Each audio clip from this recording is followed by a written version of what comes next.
விருச்சிக ராசிக்காரர்களுக்கு மிகப்பெரிய நன்மைகள் இருக்கக்கூடிய அமைப்புகள் இப்போது உண்டு. எதிர்பாராத விபரீத ராஜயோகம் இப்போது செயல்படும். 11ஆம் இடத்துல நீச்ச சுக்கிரன் இருந்தாலும் அவர் சுக்கிரனாக தான் இருக்கிறார். அதனால் அருமையான நல்ல பலன்கள் இப்போது உண்டு. மாதத்தின் 20 நாட்களில் பெரிய பெரிய காரிய சாதனைகள் வெற்றிகள் கண்டிப்பாக இருக்கும். உங்களுக்கு வீட்டு வாகன கடன்கள் கிடைக்கக்கூடிய தன்மைகள் இந்த மாதம் கிடைக்கக்கூடிய அருமையான மாதமாக இந்த மாதம் அமைஞ்சிருக்குங்க. ரெட்ரோ ஆன்மீகம் நேயர்கள் அனைவருக்கும் இனிய நல்வாழ்த்துக்கள். எல்லோரும் நன்றாக இருப்பீர்கள். இப்பொழுது இதோ ஆவணி மாதம் பிறக்கப் போகிறது. ஆவணி பிறந்த ஆடி போய் ஆவணி வந்தாலே எல்லாம் நல்லதாக நடக்குன்றது ஒரு மிகப்பெரிய எளிய மக்கள் கிராமப்புறங்களில் டக்குன்னு சொல்லக்கூடிய ஒரு நல்ல வார்த்தை. அதுவும் ஆவணி மாதம் மங்களகரமான மாதம் வேறு. ஒரு நிச்சயார்த்தம் வைக்கிறதுக்கு, ஒரு திருமணம் வைக்கிறதுக்கு, இந்த வருடத்தின் ஏன்னா இந்த மங்களகரமான மாதம்னு எதை சொல்கிறோம், ஏன் சொல்கிறோம் அப்படின்னு சொன்னால், ஒளி தரக்கூடிய சூரியன் ஆவணி மாதத்தில் ஆட்சி என்கின்ற ஒரு நல்ல நிலையை அடைகின்ற காரணத்தினால், பூமி ஒரு நல்ல விதமான ஒளி அமைப்பை பெறுகின்ற காரணத்தினால், இந்த ஆவணி மாதம் மங்களகரமான அத்தனை நிகழ்வுகளுக்கும் பெரிய அளவில் கை கொடுக்கக்கூடிய மாதமாக இப்போது அமைஞ்சிருக்குதுங்க. பெரிய இது வரைக்குமே தாமதமான திருமண அமைப்புகள் கண்டிப்பாக ஆவணி மாதத்தில் தான் நடக்கும். ஏதாவது ஒரு நிச்சயார்த்தம் வைப்போம், திருமணமே வைப்போம், இந்த மாதிரியான அமைப்புகள் உண்டுங்க.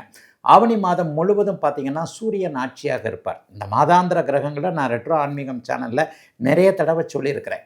மாதாந்திர பலன்கள் என்பது அந்த வருடாந்திர கோள்கள் அல்லாமல் செவ்வாய், சூரியன், சுக்கிரன், புதன் ஆகிய 4 கிரகங்களுடைய இயக்கங்களை வைத்து சொல்லப்படுகின்ற ஒன்று. சூரியன் இந்த மாதம் முழுவதும் சிம்மத்தில் ஆட்சியாக இருப்பது என்பது மிகப்பெரிய ஒரு கொடுப்பினையான அமைப்பு.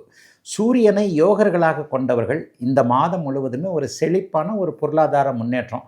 போன மாதம்தான் கஷ்டப்பட்டேங்க, ஆடி மாதம் எனக்கு நல்லாவே இல்லை, அதை விட ஆனி மாதம் சுத்தமாக என்னை போட்டு உலுக்கி எடுத்துருச்சு, இந்த ஆவணியாவது நல்ல காலம் பிறக்காதா என்று இருப்பவர்களுக்கு உண்மையிலேயே ஒரு நல்ல காலம் பிறக்குதுங்க அப்படின்றத ஒரு தெம்பாக சொல்லக்கூடிய அமைப்புகள் கண்டிப்பாக உண்டு.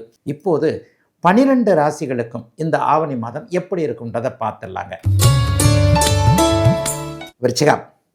விருச்சிக ராசிக்காரர்களுக்கு மிகப்பெரிய நன்மைகள் இருக்கக்கூடிய அமைப்புகள் இப்போது உண்டு. எதிர்பாராத விபரீத ராஜயோகம் இப்போது செயல்படும். செவ்வாய் 8ஆம் இடத்துல இருக்கிறார். என்னங்கய்யா ராசிநாதன் போய் 8ல் மறைஞ்சா என்னங்கய்யா பண்ணுறது, நல்லதுகள் நடக்குமா அப்படின்னு கேட்குறவங்களுக்கு, ராசிநாதனே 6ஆம் அதிபதியாகி 8ல் மறைகின்ற காரணத்தினாலும், ராசியை உச்சகுரு பார்த்து கொண்டிருக்கின்ற காரணத்தினாலும் மிகப்பெரிய நன்மைகள். 11ஆம் இடத்துல நீச்ச சுக்கிரன் இருந்தாலும் அவர் சுக்கிரனாக தான் இருக்கிறார். அதனால் அருமையான நல்ல பலன்கள் இப்போது உண்டு. மாதத்தின் 20 நாட்களில் பெரிய பெரிய காரிய சாதனைகள் வெற்றிகள் கண்டிப்பாக இருக்கும். கடைசி 10 நாட்களில் மட்டும் என்ன நடக்கும்னு பார்த்தீங்கன்னா, கொஞ்சம் அடிக்கடி ட்ராவல் இருக்கிற அமைப்பு. முதல்ல ஒரு 20 நாளைக்கு நல்ல பணம் சம்பாரிச்சிட்டு கடைசி 10 நாள் அந்த பணத்தை உபயோகமான வழியில் செலவு பண்ணக்கூடிய மாதமாக இந்த ஆவணி மாதம் அமைஞ்சிருக்கு.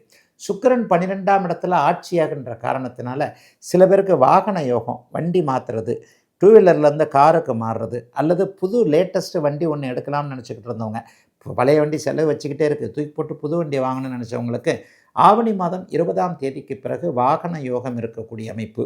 வீட்டு கனவு நனவாகலை, ஹவுசிங் லோன் எனக்கு இதாகவே இல்லைங்க, சிபில் ஒரு மாதிரியாக இருக்குது, என்ன பண்ணுறதுன்னு தெரில, ஹவுசிங் லோனு இதாக மாட்டேங்குது அப்படின்றவங்களுக்கு ஏதாவது ஒரு வகையில் உங்களுக்கு வீட்டு வாகன கடன்கள் கிடைக்கக்கூடிய தன்மைகள் இந்த மாதம் 15, 20ஆம் தேதிக்கு பிறகு கிடைக்கக்கூடிய அருமையான மாதமாக இந்த மாதம் அமைஞ்சிருக்குங்க.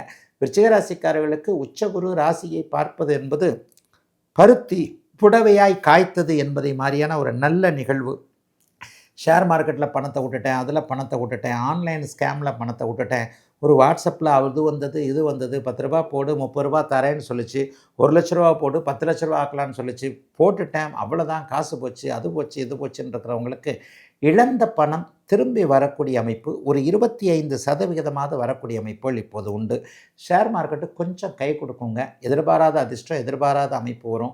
ரியல் எஸ்டேட்டு, மண் சார்ந்த விஷயங்கள், கட்டிடம் சார்ந்த விஷயங்களில் இருக்கக்கூடியவர்கள், ஜிம்மு வச்சு நடத்துகிறவங்க, உடற்பயிற்சி கருவிகள், காவல்துறை, இராணுவம் போன்ற சீருடை பணியில் இருக்கக்கூடியவர்கள் எல்லாருக்குமே இந்த மாதம் மிகப்பெரிய நல்ல மாற்றமாக இருக்கும். தனியார் துறையில் இருக்கக்கூடியவர்களுக்கு பதவி உயர்வு கிடைக்கக்கூடிய அமைப்பு.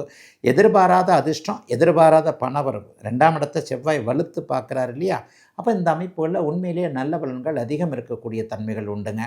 அதை விட இன்னொன்று சொல்லணும், 10ஆம் இடத்துல சூரியன் வலுவாக இருக்கிறார். ஜீவன அமைப்பு நல்லா இருக்குது. ஒரே ஒரு வண்டி மட்டும் வச்சுருக்கிறேன், டிரைவராக இருக்கிறேன், ஆட்டோ ஓட்டுறேன், இவங்களுக்கெல்லாம் இன்னொரு வண்டி வாங்குறதுக்கான யோகங்கள் உண்டு. தொழில் முனைவோர்களுக்கு நல்ல ஆர்டர்கள் கண்டிப்பாக கிடைக்கும். வியாபார பெருமக்கள், விவசாய பெருமக்கள், ஜீவன அமைப்புகளில் பெரிய நிம்மதி கண்டிப்பாக உண்டு. 10ஆம் இடத்துல சூரியன் ஆட்சி ஆகிறதுன்றது பணம் வரக்கூடிய வழிகள் எல்லாம் திறந்து விடப்படக்கூடிய அமைப்பு என்பதால் நல்லவைகள் கூடுதலாக இருக்கக்கூடிய சுப மாதங்க இந்த மாதம் விருச்சிக ராசிக்காரர்கள் எல்லோருக்கும். இந்த மாதம் ஏதாவது முக்கியமான பயிற்சிகள் இருக்கிறதா? இந்த ஆவணி மாதம் முழுவதும் செவ்வாய் ஒரே வீட்டிலேயே மிதுன வீட்டிலேயே இருக்கிறார். அவர் எந்த நேரத்திலையும் பயிற்சி ஆக மாட்டார். ஆனால் சிறு கோள்கள் 20-25 நாட்களுக்கு ஒரு முறை மாறக்கூடிய புதனும் சுக்கிரனும் பெயர்ந்தே ஆவார்கள். புதன் இந்த தடவை 3 இடங்களுக்கு வருவார். முதல்ல கொஞ்ச நாள் கடகத்தில் இருப்பார், அதற்கப்புறம் சிம்மத்தில் சூரியன் கூடவே இருப்பார். அதற்கப்புறம் ஆவணி மாதத்தின் இறுதி பகுதியில் பார்த்திங்கன்னா புதன் உச்சம் என்கின்ற அருமையான அமைப்பை அடைவார். புதன் எப்போவுமே உச்சம் அடைந்தாலே இந்த கல்வித்துறை, கணினித்துறை, கணக்கு வழக்கு, அக்கௌண்ட் போன்ற அமைப்புகள், அறிவால் பிழைக்கக்கூடிய சில புத்திசாலித்தனத்தால் பிழைக்கக்கூடிய தொழில்களை செய்யக்கூடியவர்கள் எல்லாருக்குமே மிகப்பெரிய நல்ல முன்னேற்றம் கண்டிப்பாக இந்த ஆவணி மாதங்களில் கண்டிப்பாக உண்டு. ஆகவே ஆவணி மாதம் எதிர்பார்ப்புகளுடன் கூடிய மாதமாகவே சில துறையினருக்கு கண்டிப்பாக இருக்கும். போன மாதம் வரைக்கும் நல்லா இல்லாதவங்களுக்கு சில சக்ஸஸ் கண்டிப்பாக உண்டு என்பதை புரிந்து கொள்ளலாம். சுக்கிரன் மட்டும் கொஞ்சம் நீச்சத்தை அடைகிறாருங்க. ஒரு 10-20 நாட்களுக்கு ஆவணி மாதத்தில் சுக்கிரன் நீச்சத்தை அடைகிறார். ஆவணி மாதம் 15ஆம் தேதிக்கு பிறகுதான் சுக்கிரன் ஆட்சி என்கின்ற அமைப்புள்ள வருகிறார். ஆக பெண்கள் சார்ந்த விஷயங்களில் முதல் 15 நாட்களுக்கு ஏதாவது கொஞ்சம் தடைகள் அமைந்து, பெண்கள் சார்ந்த விஷயம்னு கூட மட்டும் சொல்ல மாட்டேன், ட்ராவல்ஸ் நடத்துகிறவங்க, உணவு தொழில் நடத்துகிறவங்க, டெக்ஸ்டைல்ஸ் நடத்துகிறவங்க, பெண்கள் அதிகம் வேலை செய்யக்கூடிய நிறுவனங்களை நடத்தக்கூடியவர்கள் எல்லாருக்குமே முதல் 15 நாட்களுக்கு சுக்கிரனுடைய நீச்சத்தின் காரணமாக கொஞ்சம் ஒரு மாதிரி தடைகள் இருப்பது போல தோன்றினாலும் கூட ஆவணி மாதம் 15ஆம் தேதி பிற்பகுதிக்கு பிறகு சுக்கிரன் அப்படியே ஆட்சி என்கின்ற அருமையான அமைப்புக்கு வந்துடுறாரு. அதனால் முதல் 15 நாட்களுக்கு நல்லா இல்லைனா கூட பிற்பகுதி 15 நாட்களுக்குள்ளே சமாளிக்கக்கூடிய அளவிற்கு பொருள் வரவு வரக்கூடிய தன்மைகள் அல்லது லாபங்கள் நல்ல நிறைவாக தொழிலாளர் பெருமக்கள், தொழில் முனைவோர், வியாபார பெருமக்கள் எல்லாருக்குமே லாபங்கள் வரக்கூடிய அமைப்புகள் கண்டிப்பாக உண்டுங்க. எதைக்கும் கவலைப்பட தேவையில்லாத ஒரு நல்ல மாதமாகவே அமைஞ்சிருக்கு. ஏதாவது குறிப்பிட்ட சில விஷயங்கள் இருக்கா அப்படின்னு பார்த்தீங்கன்னா, சனி பகவானை உச்சகுருவும் சுக்கிரனும் பார்ப்பது என்பது சனியினால் கொஞ்சம் கடுமையான கெட்ட பலன்கள் நடந்து கொண்டிருக்கக்கூடிய சிலருக்கு அதை அப்படியே அடக்கி வைக்கக்கூடிய அமைப்பு. குரு பகவான் உச்சமாக இருக்கிறார். ராகு கேதுக்கள் நிலைத்த அமைப்பிலே இருக்கிறாங்க. டிசம்பர் மாதம்தான் அவங்க மாறுறாங்க.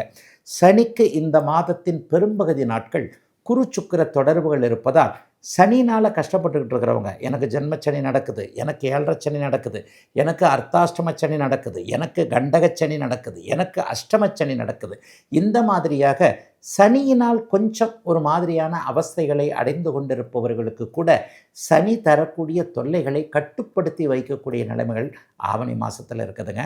அதனால் பெரும்பகுதி நன்மைகள் நடக்கக்கூடிய அமைப்பு தான் ஆவணி மாதத்தில் இருக்குது. சூரியன் கேதுவோடு சேர்ந்தாலும் கூட ராகுவோடு சேர்வதைப் போல ஒரு துன்பங்களை கொடுக்க மாட்டார் என்பதால் பெரிதும் எதிர்பார்க்கக்கூடிய அமைப்புகளில்தான் அமைந்திருக்குதுங்க இந்த ஆவணி மாதம் எல்லா துறையினருக்கும்.